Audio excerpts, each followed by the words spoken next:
c'est pas parce que, par exemple, la mère va gagner moins que, qu'elle va plus avoir les enfants. C'est-à-dire que, ça peut, hein, se trouver dans la pratique, mais, très souvent, ça va se traduire par, soit on trouve un accord et le père, justement, va verser une pension alimentaire parce que, du coup, il va y avoir une disparité de revenus et va verser une pension alimentaire pour aider la mère, en fait, enfin, pour aider la mère. C'est-à-dire qu'une fois de plus, les parents sont tenus légalement de participer à l'entretien et à l'éducation des enfants à hauteur de leurs revenus. Donc, s'il y en a qui gagnent plus que l'autre, et ben, ça va se traduire par une pension alimentaire pour participer de manière un peu plus importante que l'autre, même dans le cadre d'une résidence alternée.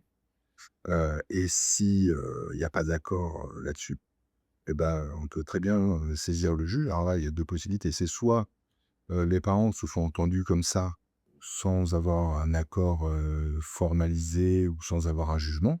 Ça arrive très régulièrement, parce que tous les parents qui se séparent ne sont pas mariés, ne passent pas devant un juge. Il est très rare que des parents qui ne sont pas mariés et qui se séparent heu, pensent à organiser, à fixer les modalités d'exercice de l'autorité parentale avec une convention parentale. Généralement, c'est quand il commence à y avoir des problèmes qu'on vient nous voir.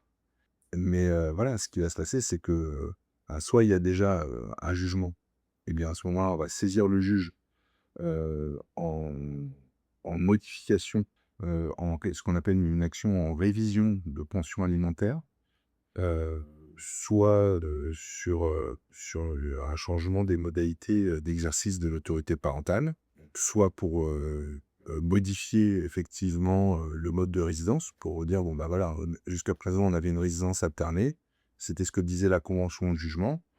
Aujourd'hui, eh bien, ça ne fonctionne plus pour tout un tas de raisons, soit parce que madame a fui les moyens, soit parce que, monsieur a dû déménager». Il peut y avoir tout un tas de raisons, qu'il y a des modifications dans la vie, des gens, des parents, qui font que, voilà, ça ne peut plus être organisé comme ça. Il faut trouver un autre mode d'organisation. Les parents sont pas d'accord. S'ils sont d'accord, on l'organise dans une convention parentale ou j'ai même envie de te dire, si ça se trouve, ils peuvent s'organiser sans rien du tout. S'ils sont en désaccord, et ben, on saisit le juge pour que, il modifie le jugement ou la convention qui avait été, conclue. Le critère, c'est qu'il va y avoir une modification dans les conditions de vie ou les conditions de revenus, de l'un des parents.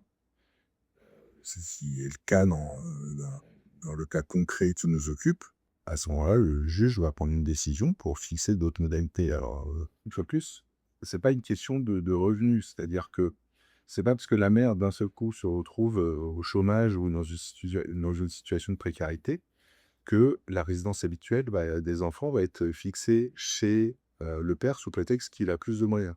Ça va généralement se traduire par le paiement d'une pension alimentaire OK.